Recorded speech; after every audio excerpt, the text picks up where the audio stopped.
Let me paint you a picture. It's 8 a.m. You wake up without an alarm. You walk to your balcony and you're looking out at the Amalfi Coast. The coffee is strong. The air smells like salt and citrus. And here's the thing. You're not on vacation. This is your Tuesday. Now, let me ask you something. What does retirement actually look like in your head right now? Be honest. Because for most people, and I mean most, the image is pretty much the same. A house you've mostly paid off, a fixed income that you stretch as far as it'll go, maybe a cruise once a year if the budget holds up, and a whole lot of waiting. Waiting for what exactly? Here's what nobody in the traditional financial planning world is going to tell you. That version of retirement, the sit down, slow down, stay put version, is not the only option. In fact, for a growing number of people, it's the worst option. Because there is another way. And it's not a fantasy. It's not something only trust fund kids or tech millionaires can access. It's something ordinary people, teachers, nurses, small business owners, civil servants, are pulling off right now, all over the world. It's called retiring from anywhere. And by the time this video is done, you're going to understand exactly how it works, what it costs, and whether it might be the most exciting thing you've ever considered for your future. Let's get into it. Beyond the picket fence, redefining what retirement can be. The problem with the old story. Here is the retirement story we've all been sold. You work for 30, 40 years, you contribute to a pension or a 401k, you hit 65. You throw a party, you buy a comfortable recliner, you stay close to family, you maybe take up golf, and you wait, politely, quietly, for the years to pass. And look, I'm not here to tell you that's wrong for everyone, but I am going to tell you this. That story was written in a different era, for a different world. A world where staying in one place was a financial necessity, where international travel was expensive and complicated, where global connectivity didn't exist. That world is gone. What's actually changed? Right now, in 2024 and beyond, something remarkable is happening. The infrastructure of the modern world has quietly made it easier than at any point in human history to live, not just visit, but actually live almost anywhere on the planet. You can video call your grandkids from a riad in Marrakesh. You can manage your investment portfolio from a cafe in Lisbon. You can see a doctor, fill a prescription, stay connected to everyone you love from virtually any country with an internet connection. And here's the part that really matters. In many of those countries, your money goes 2, 3, sometimes 4 times farther than it does at home. That is not a small thing. That is a complete restructuring of what retirement can look like. So what does a truly modern retirement actually look like? It looks like spending a few months in Southeast Asia, where the cost of living, the food, the culture, the warmth, the pace is extraordinary. It looks like renting a furnished apartment in Southern Europe for a season, spending spring in Portugal, autumn in Greece, joining a community of other people who've made the same choice, and discovering that your social life has never been richer. It looks like having genuine freedom, not just freedom from work, but freedom from the mortgage, the maintenance bills, the lawn, the winters, the routines that slowly start to feel like walls. This is what I mean when I talk about retiring from anywhere. It's not about being restless or running away from something. It's about running toward a life that's genuinely, deliberately designed around what makes you feel most alive. And the beautiful thing, you don't have to be wealthy to do it. You just have to be willing to think differently. Unpacking the digital nomad retirement. What it actually means. First, let's kill the misconception. When most people hear the term digital nomad, they picture a 26-year-old with a MacBook and a man bun running a dropshipping business from a co-working space in Chiang Mai. That's one version. That's not what we're talking about. The nomadic retirement, or what some people are starting to call slow travel retirement or location-independent retirement, is something entirely different. It's not about working remotely. It's not about hustle. It's about using the same infrastructure that the work from anywhere generation built, but for a completely different purpose. Freedom, exploration, quality of life. What it looks like in practice, because this is where people get confused. They imagine it has to be chaotic, hotel rooms every 3 days, living out of a backpack, constantly scrambling. That's not it. The nomadic retirement model, the one that actually works long-term for people in their 50s, 60s, and 70s, looks a lot more like this. You choose a base. Maybe it's a city in Portugal, or Mexico, or Thailand, or Colombia, somewhere you've always been curious about, somewhere the cost of living is favorable. You rent a furnished apartment for 2 or 3 months, sometimes longer. You settle in. You find your coffee shop, your local market, your favorite walk. Then, when the season changes, or the wanderlust kicks in, you move. Maybe to another country. Maybe back to visit family. Maybe to somewhere completely new. This is not chaos. This is a curated, intentional lifestyle that gives you the best of both worlds, the depth of actually living somewhere and the freedom to keep moving. The connectivity that makes it possible in 2026 in a way that simply wasn't true 20 years ago is connectivity. Video calls that feel like being in the same room, banking apps that work across borders, telemedicine platforms that let you consult with doctors from anywhere, streaming services that travel with you, translation tools that make navigating a new language easier than ever. The world has genuinely gotten smaller, and the retirees who are thriving in this model are the ones who recognize that fact early and decided to take advantage of it. Here's something that surprises people when they first look into this lifestyle. They expect it to be lonely. They expect to feel isolated, cut off, adrift. The opposite tends to be true. There is a thriving global community of people living this way.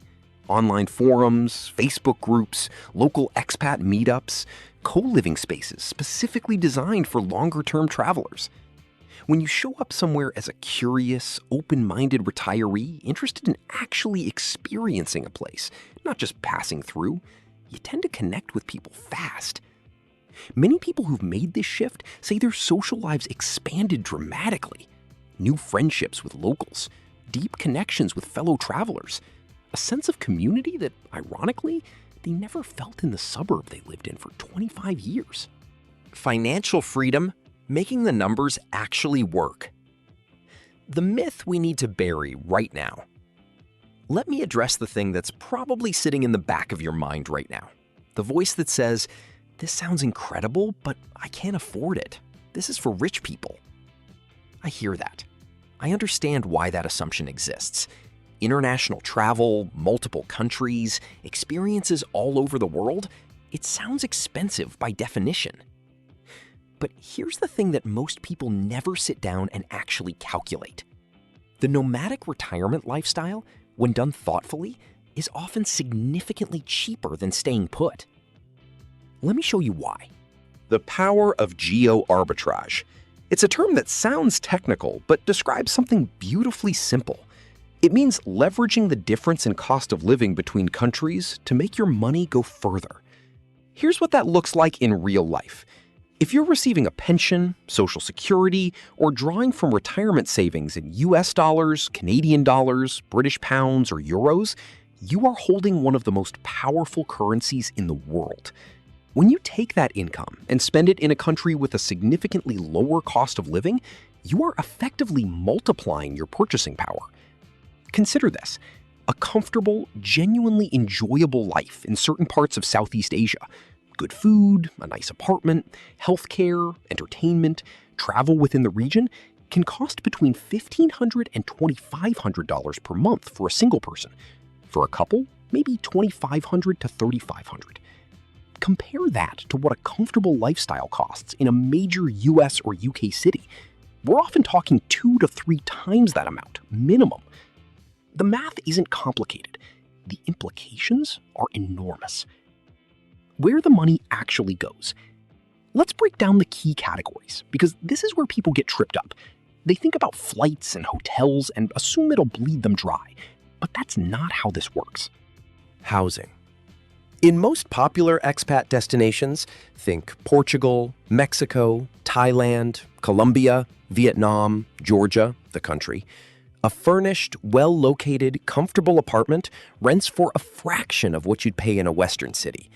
We're talking $600 to $1,500 per month for a place that back home might cost $3,000 or more. And it's furnished. No mortgage, no property tax, no maintenance costs landing on your doorstep. Food. Eating well, really well, is dramatically cheaper in most of the countries people choose for this lifestyle. Fresh markets, local restaurants with incredible food, the ability to cook in your own kitchen. The quality goes up, the cost goes down. It's one of the most consistent things people report when they make this transition. Healthcare. This is the one that makes people most nervous, and understandably so.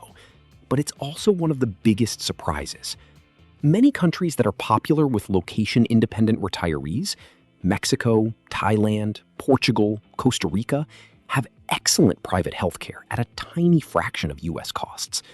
A doctor's visit that might cost $300 in the US can cost $30 in Mexico.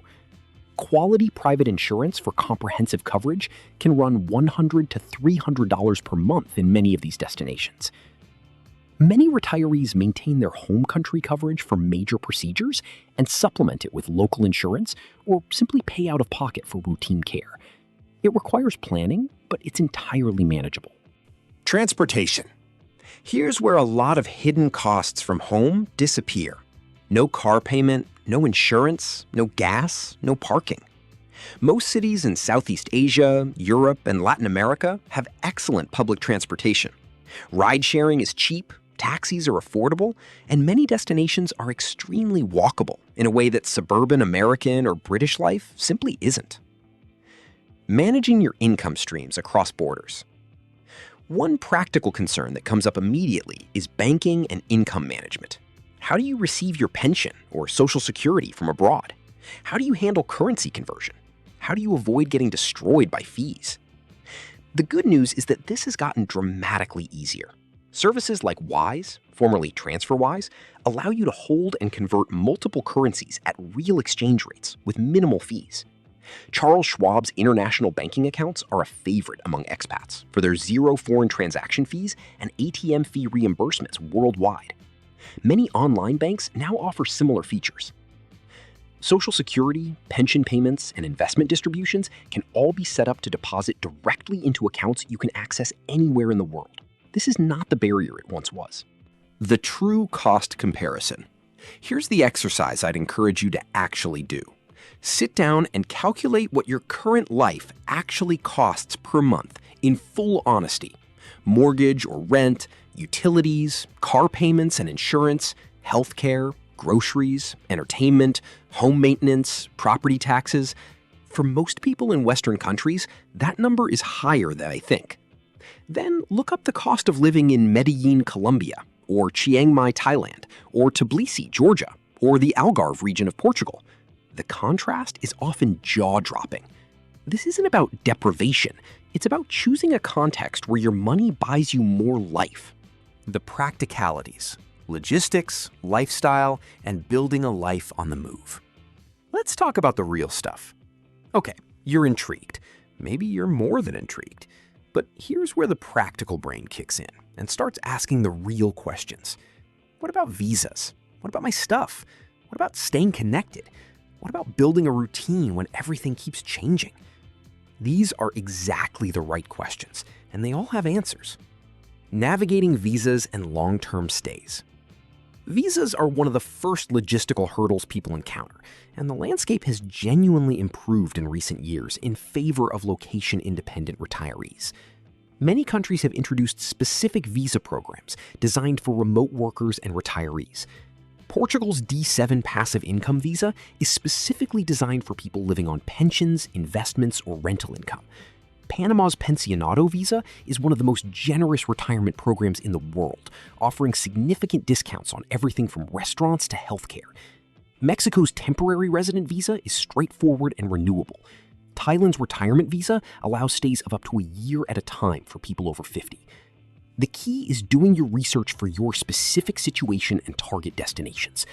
There are immigration lawyers who specialize entirely in expat retirement situations, and the investment in a consultation is almost always worth it.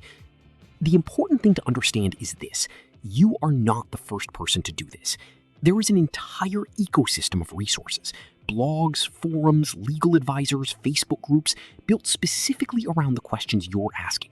You don't have to figure this out alone. Long-term accommodations. Finding a real home, not just a hotel room. One of the biggest mindset shifts that matters here is moving away from thinking about accommodation as hotel rooms and toward thinking about it as housing. Platforms like Airbnb, VRBO, and local equivalents offer furnished monthly rentals that are dramatically cheaper per night than nightly rates and feel like actual homes. Facebook groups for expats in specific cities often have rental listings from locals who specifically cater to longer-term international tenants. Some retirees sign 6-month or yearly leases once they've settled on a place they love. Others prefer month-to-month flexibility. Both approaches work. The key is giving yourself enough time in each location to actually experience it, rather than just passing through. A good rule of thumb that many experienced nomadic retirees suggest: spend at least 2 months somewhere before you decide whether it's right for you. The first 2 weeks are always disorienting. The magic tends to happen in weeks 3 and 4, when you stop being a tourist and start being a temporary local. Building a sustainable routine. This is something nobody talks about enough, and it's critically important for long-term success with this lifestyle. The people who thrive in a nomadic retirement are not the ones who treat every day like a sightseeing expedition. They're the ones who build structure, who have a morning routine that travels with them, who prioritize the things that matter for their physical and mental health: exercise, sleep, nutrition, meaningful connection, regardless of which country they're in. Structure is not the enemy of freedom. It's what makes freedom sustainable. What does that look like practically? Maybe it's a morning walk, no matter where you are, a regular video call schedule with family back home, a habit of finding one local market, one local cafe, one community activity, something that roots you in each place, even temporarily. The retirees who burn out on this lifestyle are almost always the ones who try to do too much, move too fast, and treated it like an endless vacation rather than a real life. Slow travel is the antidote. Choosing depth over breadth, actually living somewhere, not just photographing it. Staying connected to the people who matter. Let's be direct about something. The biggest emotional challenge of this lifestyle is not the logistics, it's the distance from people you love. That's real. It deserves to be taken seriously. But here's what's also real. The tools for staying connected are better than they've ever been. Video calls that feel like being in the same room, shared photo albums, family group chats, the ability to fly home for a significant event without it being a massive ordeal. Many nomadic retirees structure their year around family. They spend the key holidays back home, they invite children and grandchildren to visit them, and find that a trip to visit grandma in Lisbon or grandpa in Bali is something the grandkids get genuinely excited about. Distance changes the nature of family relationships. In some ways, it makes them more intentional, more deliberate, less taken for granted. Your health abroad. Practical strategies that work. Healthcare deserves its own section because it's the thing people worry about most, and rightfully so. As we age, healthcare access becomes increasingly central to everything. Here's the framework that works for most people doing this well. First, understand your existing coverage and what it covers internationally. Many Medicare Advantage plans offer some international emergency coverage. Some private insurance plans can travel with you. Know exactly what you have. Second, research the healthcare infrastructure in your target destinations before you go. Countries like Thailand, Mexico, and Portugal have excellent private hospital networks that are frequently used by expats and are often comparable to or better than facilities back home, at a fraction of the cost. Third, consider an international health insurance plan. Companies like Cigna Global, AXA International, and Allianz offer plans specifically designed for long-term international travelers and expats. These are not travel insurance policies. They're full health coverage plans that follow you around the world. For many people, these cost less than what they were paying for domestic coverage. Fourth, be honest with yourself about any ongoing medical needs and research how those needs can be met in your target destinations before you commit. For most conditions, the answer is quite easily. For some, it may require more planning. The surprising social upside tends to happen when people make this transition. Their social lives expand. Think about the social reality of conventional retirement. You leave work, and with it, you lose one of the primary social structures that kept you connected to people. The neighborhood is quiet, friends are spread out. If you're not intentional about it, isolation can creep in, and it happens faster than most people expect. In a nomadic retirement, you're constantly in new environments. You're meeting people, other travelers, locals, expats who've been living there for years. You have a built-in conversation starter in every interaction. What you're doing, why you're here, what it's like. Curiosity becomes your social currency. And in a world full of people who've made similarly bold choices about how to live, it spends extremely well. Your world, your backyard. Envisioning and building your future. Let's make this real. We've covered a lot of ground, and I want to bring it back to you specifically. Because here's what I've noticed about this topic. People get excited watching videos like this. They feel the pull. They start to imagine it. And then they close the tab. They go back to whatever they were doing. And the idea slowly fades, like most ideas that require real courage to pursue. I don't want that to happen here. So let's talk about what it actually looks like to start moving toward this. The freedom from calculation. Before we talk about steps, I want you to actually feel something for a moment. Because this isn't just a financial or logistical conversation, it's an emotional one. Imagine not having a mortgage. Not a paid-off mortgage, no mortgage, because you're renting month to month in beautiful places around the world. And the money that used to go toward property taxes and maintenance and homeowners insurance is now going toward experiences. Imagine your biggest weekend chore not being the lawn or the gutters or the endless to-do list of home ownership, but figuring out which neighborhood you want to explore this afternoon. Imagine winter being optional. Imagine spring being somewhere spectacular. Imagine your daily life having a texture and a richness that routine simply cannot provide, no matter how comfortable that routine might be. This is what people who've made this choice consistently describe. Not just financial relief, a sense of aliveness, a feeling of genuinely inhabiting their lives rather than watching them pass. The specific opportunities waiting right now? Let's talk about some concrete places and situations that are genuinely remarkable for this lifestyle right now. Portugal and Southern Europe. Portugal remains one of the most compelling destinations for retirees looking for quality of life, safety, excellent food and wine, a manageable climate, and access to the broader European travel network. The Algarve region in the south has a well-established international community. Lisbon and Porto offer urban vibrancy. The D7 visa makes it accessible. The cost, while higher than Southeast Asia, is still significantly lower than comparable living in the US or UK. Southeast Asia, Thailand, Vietnam, Bali.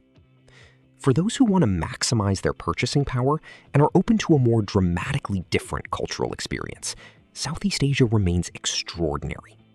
Chiang Mai in Thailand is practically legendary among long-term expat retirees. The combination of infrastructure, climate, food, healthcare, and cost is genuinely hard to beat.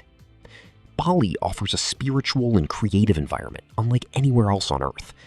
Vietnam is increasingly accessible and offers remarkable bang for your dollar in cities like Hoi An and Da Nang. Latin America, Mexico, Colombia, Costa Rica. For North American retirees in particular, Latin America offers a compelling combination of relatively close proximity, lower cost of living, and rich culture. Mexico's Oaxaca and San Miguel de Allende have thriving expat and artistic communities. Medellin in Colombia has transformed dramatically and now boasts an outstanding quality of life, remarkable weather, and a cost of living that allows genuinely comfortable living on modest income. Costa Rica appeals to nature lovers with its biodiversity, stability, and well-established expat infrastructure. The Caucasus, Georgia. Georgia, the country, not the state, is a rising star in the nomadic retirement world that many people haven't discovered yet. Tbilisi is a remarkable city with stunning architecture, extraordinary food, warm and welcoming people, and a cost of living that is almost implausibly low. Visa requirements are extremely relaxed for most Western passport holders. It rewards the more adventurous. Where to actually start? All right, you're interested. Maybe you're more than interested. Here is a practical roadmap for actually starting to explore this. Step 1. Calculate your real numbers. Sit down and figure out what you actually spend per month right now and what income you can genuinely count on in retirement. Be honest, be specific. This is your baseline. Step 2. Pick 2 or 3 destinations that genuinely interest you. Not destinations you think you should like, destinations that actually make you feel something when you read about them. Start researching the cost of living, healthcare infrastructure, visa requirements, and expat communities in each. Step 3. Go and look. Before you make any major decisions, visit. Spend 2 weeks, ideally a month, in a place you're seriously considering. Stay in a monthly rental rather than a hotel. Shop at the local market. Find the local coffee shop. Get a feel for whether you could actually live here, not just visit. Step 4. Connect with the community. Join expat forums and Facebook groups for your target destinations. Talk to people who are already doing this. Ask specific questions. The nomadic retirement community is remarkably generous with information and experience because most of them remember the real question. Here's where I want to leave you. The traditional retirement model asks you to make one major decision, stop working, and then basically stay still, geographically, socially, intellectually. The nomadic retirement asks something different of you. It asks you to keep making decisions, to keep choosing, to keep engaging with the world as an active participant rather than a passive observer. That's more challenging. It requires more from you, but it also gives more back. The research on what actually makes for a fulfilling later life is pretty consistent. It's not comfort exactly. It's not security exactly. It's the feeling of growth, novelty, connection, meaning. The sense that you are still genuinely participating in the world, not just watching it from a comfortable chair. A nomadic retirement, done well, is one of the most powerful structures for generating exactly those things. The Amalfi Coast on a Tuesday, sunset in Bali, espresso in Lisbon. These aren't just beautiful images. They're evidence of a life that's been actively, deliberately, courageously designed. That life is available to you, more available than you think. The only real question is whether you're ready to start designing it. If this hits something in you, if some part of you is thinking, wait, this might actually be possible, then here's what I want you to do right now. First, drop a comment below and tell me if you could wake up anywhere in the world tomorrow morning as a retiree, where would it be? I read every single one of those. Second, if you haven't already, subscribe, because we go deep on exactly this kind of thing. How to design a life that's genuinely worth living at every stage. And third, and this is the most important one, go and do the math. Pull out a spreadsheet or a piece of paper or whatever you use. Write down what your retirement actually looks like right now and what it could look like if you were willing to think differently about where to live it. You might surprise yourself. I'll see you in the next one.